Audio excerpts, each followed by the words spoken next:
GST અંગેની અસમંજસતાના કારણે ઈસબગુલના વેપારીઓએ વેપાર સંપૂર્ણ બંધ કર્યો છે।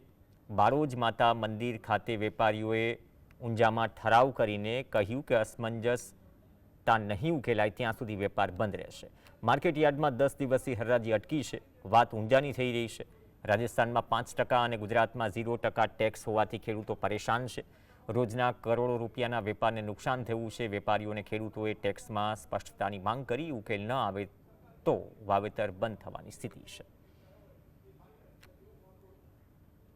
या तो 0 હોવું જોઈએ या 5% અને એના હિસાબથી ટ્રેડ ખરાબ થાય છે। ઈસબગુલનો વેપાર બંધ થઈ ગયો છે તો એના હિસાબથી ખેડૂતને આજે પૈસાની જરૂરિયાત છે, એમનો માલ વેચવો તો કેવી રીતે વેચવો એનો તકલીફ ભારે થઈ ગઈ છે।